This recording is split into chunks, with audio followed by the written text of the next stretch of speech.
स्वागत है आपका दिव्य हिमाचल टीवी में। मैं हूं दीक्षा शर्मा। शाम के 6 बज चुके हैं और प्रदेश की तमाम खबरों के साथ हम आपके समक्ष आ चुके हैं। कई लेटेस्ट अपडेट्स आज इस बुलेटिन में हम आपके साथ साझा करने वाले हैं। देखिए, विशेष तौर से आज बात करेंगे कांग्रेस के टिकट्स को लेकर, क्योंकि अभी 3 विधानसभा क्षेत्रों में उपचुनाव के लिए प्रत्याशी तय नहीं किए गए हैं, जिसका इंतजार हर किसी में है। और दूसरी बड़ी बात यह है कि 2 लोकसभा सीटों के लिए भी प्रत्याशी अभी तक कांग्रेस चयनित नहीं कर पाई है। बड़ी बैठक आज ओक ओवर में बुलाई गई थी मुख्यमंत्री की ओर से, जिसके बाद कुछ एक संकेत मिले हैं कि कब तक ये बाकी के प्रत्याशी भी तय कर लिए जाएंगे। तो इससे संबंधित जानकारी हम आप तक पहुंचाने वाले हैं।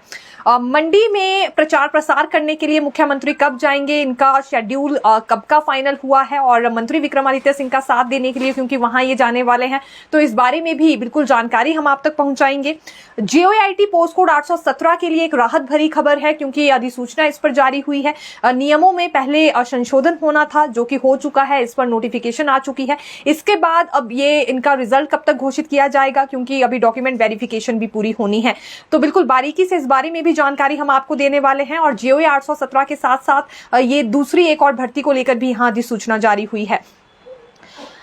महंगी बिजली का झटका अब उपभोक्ताओं को लगने वाला है, किस तरह से, ये भी अपडेट हम आप तक पहुंचाएंगे। और सबसे बड़ी बात, अगर आज की पॉलिटिकली सिनेरियो की करें तो देखिए, जो कंगना रनौत है ये विक्रमादित्य सिंह के गृह क्षेत्र में गई हुई थी प्रचार प्रसार करने के लिए, और दूसरी ओर जो विक्रमादित्य सिंह है ये कंगना के गृह क्षेत्र में पहुंचे हुए थे। दोनों की ओर से क्या बड़े ऐलान किए गए हैं, ये भी जानकारी हम आप तक पहुंचाने वाले हैं। शुरुआत मौसम से करना चाहेंगे, क्योंकि बारिश बर्फबारी को लेकर एक दफा फिर अलर्ट जारी किया गया है। हालांकि आज सुबह से ही हिमाचल प्रदेश के अधिकांश क्षेत्रों में मौसम खराब बना हुआ है। बारिश बर्फबारी का सिलसिला जारी है और लाहौल स्पीति में फिर से एक दफा ताजा हिमपात हुआ है। अभी देखिए, ये अप्रैल का आखिरी सप्ताह चल रहा है, लेकिन इसमें भी बर्फबारी थम नहीं रही है। लगातार वहां पर बारिश बर्फबारी देखी जा रही है इस महीने तक भी, और स्थानीय लोग काफी ज्यादा परेशान हो गए हैं। परेशानी वाली बात यह है कि शिंकुला दर्रा और दारचा से सरचू तक हाईवे फिर से अवरुद्ध हो गया है। कुछ दिन पहले ही इसे बहाल किया गया था, एक बार फिर हिमपात होने की वजह से यह अवरुद्ध हो गया है। और अभी 29 अप्रैल तक मौसम खराब बना रहेगा, ये भी मौसम विज्ञान केंद्र की ओर से प्रेडिक्शन जारी की गई है। तो ये मौसम से जुड़ी जानकारी हम आपके लिए लेकर आए थे। अगली बात एक छात्रा से जुड़ी करना चाहेंगे। ये दर्दनाक हादसा आज पेश आया है ऊना जिला बंगाणा उपमंडल के भलेटी के पास। दरअसल निजी स्कूल बस से ये छात्रा गिर गई, और कारण ये बताया जा रहा है कि बस का दरवाजा खुल गया था, जिस वजह से नीचे गिरने पर छात्रा की मौके पर ही मौत हो गई। 10 वर्ष की उम्र इस छात्रा की बताई जा रही है, और परिजनों में काफी ज्यादा रोष पनप रहा है, क्योंकि उनका ये मानना है कि स्कूल प्रशासन का जिम्मा रहता है कि बच्चों को सही से बस से उतारा जाए, चढ़ाया जाए, और बस का दरवाजा खुला था तो इस बात का ध्यान भी उन कर्मचारियों को रखना चाहिए था, जो कि स्कूल प्रशासन की ओर से उसमें तैनात किए गए थे। हालांकि एक दर्दनाक हादसा कहना चाहेंगे। परिजन इस वक्त शोक में हैं और साथ ही साथ अपनी ओर से रोष भी व्यक्त कर रहे हैं। भाजपा प्रदेश अध्यक्ष डॉक्टर राजीव बिंदल की ओर से आज जो कुछ एक स्टेटमेंट्स दी गई है, उससे संबंधित अपडेट भी हम आपके लिए लेकर आए हैं। दरअसल प्रेस वार्ता इन्होंने बुलाई थी और बड़ा आरोप कांग्रेस पर यह लगाया है कि पिछले 15 महीनों में सिर्फ और सिर्फ कांग्रेस सरकार ने भाजपा को गालियां देने का ही काम किया, और अब जब प्रचार प्रसार भी शुरू हो गया है तो इसमें भी भाजपा को कोसा जा रहा है, गालियां दी जा रही है। सीएम और डेप्यूटी सीएम दोनों ही कोई भी शब्द अपनी उपलब्धियों को लेकर नहीं कह रहे हैं। ये दुर्भाग्यपूर्ण है। उन्हें जानकारी देनी चाहिए कि महिलाओं को 1500 क्यों नहीं मिल पाए, रोजगार क्यों नहीं दिया गया युवाओं को, और इसके अलावा बाकी की गारंटियां अभी तक पूरी क्यों नहीं हो पाई है। इस पर कोई बात नहीं हो रही है। कानून व्यवस्था बिगड़ गई है और बलात्कार के मामले थम नहीं रहे हैं, महिलाओं के साथ दुर्घटनाएं पेश आ रही हैं। इस पर मुख्यमंत्री और उप मुख्यमंत्री दोनों ही कुछ नहीं कहना चाहते, केवल भाजपा को कोस रहे हैं। पहले जब प्राकृतिक आपदा आई तो उस वक्त भी भाजपा को कोसा गया, और उसके बाद कर्ज को लेकर भी भाजपा को ही कोसा जा रहा है, जबकि कांग्रेस सरकार ने खुद 1.5 साल में 20,000 करोड़ का कर्ज ले लिया है। राज्यसभा चुनाव के वक्त जिन विधायकों ने क्रॉस वोटिंग की थी, उन्हें भी काला नाग कहा जा रहा है। केवल कोसने का काम कांग्रेस के नेता कर रहे हैं, उपलब्धियां नहीं गिनवा रहे हैं, और उपलब्धियां कुछ हासिल ही नहीं की है तो गिनवाएंगे कैसे, ये भी डॉक्टर राजीव बिंदल की ओर से आज बड़ी स्टेटमेंट दी गई है। देखिए, एक महिला का जिक्र भी इस दौरान उनकी ओर से किया गया, क्योंकि रामपुर में ये हादसा पेश आया है। रामपुर के सुंगरी में महिला की हत्या की गई और फिर जंगल में इसका शव फेंक दिया गया। दरअसल एक शादी समारोह में शामिल होने के लिए महिला 19 अप्रैल को निकली थी। रीता देवी इनका नाम बताया जा रहा है।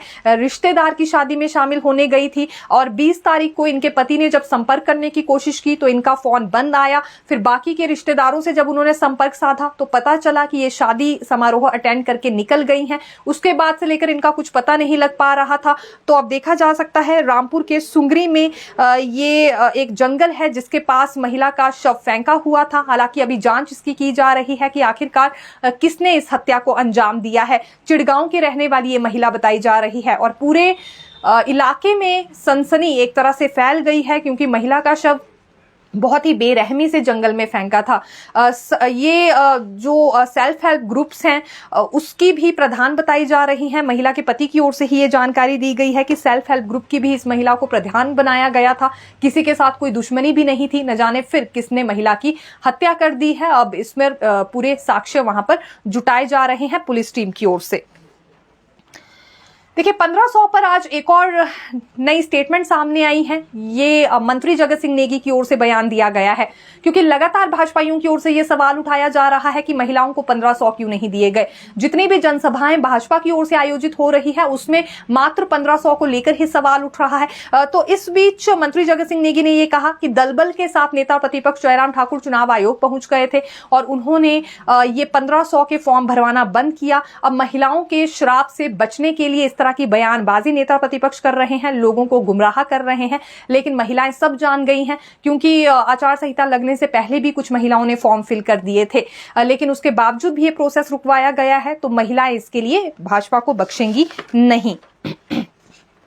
रामपुर के झाकड़ी में आज भाजपा प्रत्याशी कंगना रनौत पहुंची थी प्रचार प्रसार के लिए। हालांकि काफी ज्यादा भीड़ भी इस दौरान वहां पर देखी गई। भीड़ के कई तरह के मायने निकाले जा रहे हैं क्योंकि विक्रमादित्य सिंह का गृह क्षेत्र भी ये है जो कि कांग्रेस के प्रत्याशी हैं मंडी संसदीय सीट से। तो आज ये जब वहां पहुंची तो बिल्कुल एक ट्रेडिशनल लिबास में नजर आई हैं। इन्होंने ढाटू पहना था, रेशा पहना था और साथ ही साथ ये टिप्पणी भी कर गई कि इन दिनों वो जो भी पहनती हैं खाती हैं उस पर कांग्रेस टिप्पणी करने से बाज नहीं आ रही है। अभद्र शब्दों का इन्हें लेकर इस्तेमाल किया जा रहा है। लेकिन ये खुश है कि वहां की कुछ महिलाओं ने इन्हें भेंट में, क्योंकि ये ढाटू और रेशा दिया था, तो खुशी से इन्होंने पहना भी और इनकी चाह थी पिछले कई वर्षों से कि ये इस तरह का ट्रेडिशनल लिबास पहाड़ी इलाके का पहन सके। एक बात इन्होंने ये कही और दूसरी बड़ी बात इन्होंने प्रीति जिंटा को लेकर कही। बॉलीवुड एक्ट्रेस प्रीति जिंटा का जिक्र भी दरअसल इन्होंने किया और काफी भावुक भी हुई। एक किस्सा इन्होंने साझा किया लोगों के साथ जिसमें इन्होंने बताया कि जब ये 2007 में संघर्ष कर रही थी और अपना करियर बनाने की कोशिश में थी, उस वक्त ये परेशान हो गई थी क्योंकि काम का मौका इन्हें नहीं मिल रहा था बॉलीवुड में। तो जब एक फोटोग्राफर के माध्यम से इन्होंने प्रीति जिंटा से टेलीफोनिकली बात की तो प्रीति जिंटा ने इन्हें मोटिवेट किया था ये कहकर कि मेरे बाद तुमने ही हिमाचल के झंडे गाड़ने हैं। और ये बात सुनकर काफी मोटिवेट भी हुई थी, आज भावुक भी हुई, इनकी आंखों से आंसू भी उस दौरान निकला। तीसरी स्टेटमेंट, बड़ा सवाल इन्होंने कांग्रेस सरकार से किया है कि 1500 अभी तक क्यों नहीं मिले, रोजगार अभी तक क्यों नहीं मिला। इस पर जवाब देना चाहिए, ना कि महिलाओं पर टिप्पणी कांग्रेस सरकार को करनी चाहिए। ये भी आज कंगना की ओर से जनसभा में बात कही गई। आज क्योंकि देखिए ये सबसे पहले रामपुर की झाकड़ी में गई थी और उसके बाद फिर आनी के निर्मण में भी जनसभा को संबोधित करने के लिए पहुंची। थोड़ा पिछड़ा हुआ इलाका है जिस वजह से कंगना ने अपने गांव का जिक्र भी किया कि जहां से ये मूल रूप की रहने वाली है वो पिछड़ा हुआ इलाका है, अभी तक सड़क सुविधा वहां तक नहीं पहुंच पाई है। तो अच्छे से दर्द जानती हैं उन लोगों का जिन्हें बिना सड़क की सुविधा के रहना पड़ता है। तो ऐसे में इनकी प्राथमिकता जीतने के बाद यही रहेगी कि जितने भी पिछड़े हुए इलाके हैं वहां पर सड़क सुविधा समेत अन्य मूलभूत सुविधाएं पूरी की जा सके। देखिए ननखड़ी डिवीजन पर मंत्री विक्रमादित्य सिंह को आज नेता प्रतिपक्ष जयराम ठाकुर ने घेरा है और सवाल ये उठाया है कि बार बार विक्रमादित्य पूछते हैं कि भाजपा की सरकार ने क्या किया या फिर कंगना रनौत ने मंडी के लिए क्या किया, लेकिन जवाब तो उन्हें भी देना चाहिए कि उन्होंने अपने क्षेत्र के लिए क्या कुछ किया है। मंत्री रहते हुए भी पीडब्ल्यूडी डिवीजन वहां पर बंद हो गया जो कि पूर्व में भाजपा सरकार की ओर से खोला गया था। इसे खोलने तक में या फिर सरकार का ये फैसला रोकने में भी कामयाब विक्रमादित्य सिंह नहीं रहे। अपने अपनी ही सरकार में जो कुछ नहीं कह पाए वो संसद में जाकर क्या ही कहेंगे। दूसरा उदाहरण उन्होंने ज्यूरी को लेकर भी दिया, जहां सब तहसील खोली गई थी, इसे भी डीनोटिफाई किया और उस वक्त भी मंत्री विक्रमादित्य सिंह बंद रहे, जिन्होंने अपने क्षेत्र के लिए कुछ नहीं किया, अपने गृह क्षेत्र के लिए आवाज नहीं उठाई, वो पूरे मंडी संसदीय क्षेत्र के लिए आवाज कैसे उठाएंगे। ये भी आज नेता प्रतिपक्ष जयराम ठाकुर ने उनसे सवाल पूछा है, क्योंकि देखिए बार बार विक्रमादित्य सिंह भी सनातन की बात करते हैं और इस बीच जयराम ठाकुर को ये कहने का भी मौका मिल गया कि संस्कृत डिग्री कॉलेज भी भाजपा की ओर से खुलवाया गया था, जिसे डीनोटिफाई किया गया। तो इतने सारे फैसले थे जो कि डीनोटिफाई हुए, लेकिन एक भी बात यहां मंत्री विक्रमादित्य सिंह की ओर से नहीं कही गई, अपनी सरकार के समक्ष ही कुछ नहीं कह पाए और इतने ज्यादा जोश में नजर आ रहे हैं, जोश में होश गवा बैठे हैं। अभी तो चुनाव हुए भी नहीं, रिजल्ट भी नहीं आया, लेकिन उससे पहले ही खुद को सांसद घोषित कर चुके हैं। ये भी बड़ी बात आज हम कहना चाहेंगे नेता प्रतिपक्ष जयराम ठाकुर की ओर से कही गई है। दरअसल क्योंकि अभी तक विक्रमादित्य सिंह ही ये सवाल पूछ रहे थे और बार बार वो भाजपा प्रत्याशी कंगना पर जुबानी हमला कर रहे थे कि आखिरकार उन्होंने मंडी के लिए क्या किया है। तो आज जयराम ठाकुर ने इसी पर पलटवार करते हुए उन्हीं से ये पूछ लिया है कि उन्होंने अपने गृह क्षेत्र के लिए क्या कुछ किया है। जैसा कि हमने कहा कि मंत्री विक्रमादित्य सिंह कंगना रनौत के गृह क्षेत्र सरकाघाट पहुंचे थे, हालांकि यहां भी काफी ज्यादा भीड़ इनके साथ देखी गई और कारण भी देखिए एक यही समझा जा रहा है कि दोनों यंगस्टर्स है, इसीलिए कांटे की टक्कर होने वाली है। फिलहाल क्या कुछ होता है ये कुछ दिनों बाद ही अभी पता लग पाएगा, लेकिन अभी जो आरोप प्रत्यारोप एक दूसरे पर लगाए जा रहे हैं उससे संबंधित जानकारी हम आपके लिए लेकर आते हैं। जो बड़ा ऐलान आज मंत्री विक्रमादित्य सिंह की ओर से किया गया है वो भी अपडेट आप तक पहुंचा देते हैं। दरअसल मंडी शहर को लेकर इनका मानना है कि जल्दी ही इसे भी स्मार्ट सिटी के दायरे में वो लेकर आएंगे।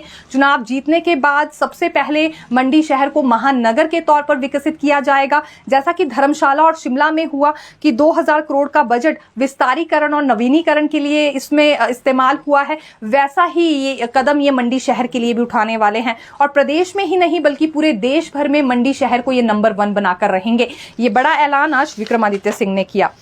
JOIT पोस्ट कोड 817 से जुड़ी जानकारी हम लेकर आए हैं और ग्रुप इंस्ट्रक्टर भर्ती से जुड़ी जानकारी भी देंगे, क्योंकि लगातार हमारे पास कमेंट्स आ रहे थे कि फंसी भर्तियों को लेकर कोई अपडेट हम नहीं दे रहे हैं। देखिए ये कैबिनेट में मंजूरी मिल गई थी कि लोक सेवा आयोग से राज्य चयन आयोग को भर्ती का जिम्मा दिया जाएगा, लेकिन उसके लिए नियमों में संशोधन करना जरूरी था। और देखिए विधि विभाग से ड्राफ्ट अप्रूव होने के बाद अब कार्मिक विभाग ने जो नोटिफिकेशन है वो जारी कर दी है नियमों में संशोधन करने के बाद। ये संशोधन करना जरूरी था और इसी का अभी यहाँ पर इंतजार भी हो रहा था। JOIT पोस्ट कोड 817 की बात करें और तकनीकी शिक्षा के ग्रुप इंस्ट्रक्टर भर्ती की भी बात करें तो जल्दी ही अब ये प्रोसेस पूरा किया जाएगा। दूसरी बड़ी बात आपको एक और बता देते हैं, क्योंकि 1400 के करीब अभी अभ्यर्थियों की इसमें डॉक्यूमेंट वेरिफिकेशन पूरी होनी है, तो अब ये जल्दी यहाँ प्रोसेस शुरू हो सकता है। इसके बाद रिजल्ट भी यहाँ घोषित कर दिया जाएगा, जैसा कि इंतजार अभ्यर्थियों में बना हुआ था। तो इस मामले में यही एक अपडेट हम आपके लिए लेकर आए थे, क्योंकि अब लोक सेवा आयोग से राज्य चयन आयोग को वापस दे दिया गया है। दोनों भर्तियों को वापस करने का फैसला हुआ था, लेकिन प्रोसेस यहीं लटका था कि अभी तक नियमों में संशोधन नहीं हो पाया था, जो कि अब हो चुका है।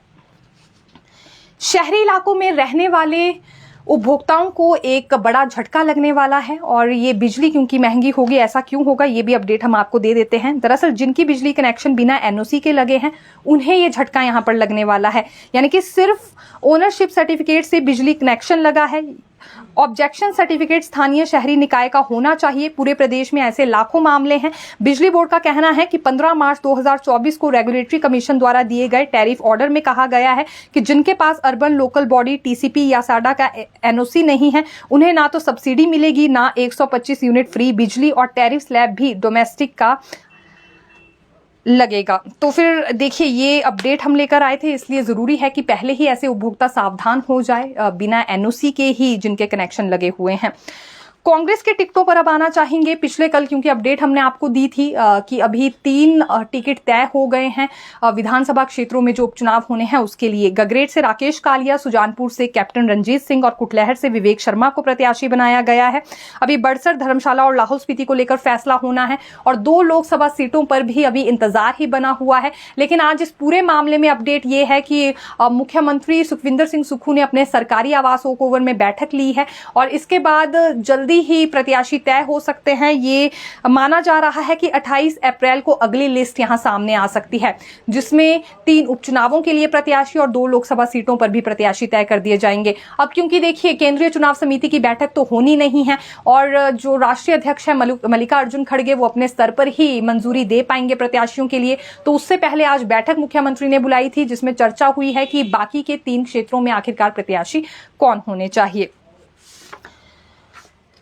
क्योंकि पिछले कल 3 टिकट्स तय हो गए हैं उपचुनावों के लिए और इसमें सुजानपुर से कैप्टन रंजीत सिंह और गगरेट से राकेश कालिया अपने चुनाव क्षेत्र भी पहुंचे थे। हालांकि काफी गर्मजोशी के साथ इनका वहां पर स्वागत किया गया और कैप्टन रंजीत सिंह ने सुजानपुर में लोगों को संबोधित करते हुए एक बड़ी बात भी कही है। इन्होंने खुद को मुख्यमंत्री सुक्खू का हनुमान बताया है, यानी कि ये सभी संकट हर लेंगे और ये भी दावा किया है कि जब मुख्यमंत्री सुक्खू आएंगे सुजानपुर में जनसभा संबोधित करने के लिए तो कितने लोग इनके साथ शामिल होने वाले हैं ये उसी दिन बताएंगे। कांग्रेस में और भी कई बड़े चेहरे इनके साथ शामिल होंगे, कई कार्यकर्ता या फिर पदाधिकारी जिन्हें बड़ी कमान एक तरह से भाजपा ने दी हुई थी, इस तरह का संकेत इनकी ओर से दिया गया है। फिलहाल जब जनसभा के लिए मुख्यमंत्री वहां जाएंगे तो बिल्कुल हम देखने वाले हैं कि आखिरकार इनका दावा कितना सच होता है, क्योंकि ये वही कैप्टन रंजीत है जिनके लिए प्रोफेसर प्रेम कुमार धूमल ने खुद एक तरह से पिछले चुनावों में प्रचार किया था और इनके लिए वोट भी मांगे थे, लेकिन उस वक्त ये राजेंद्र राणा से हार गए थे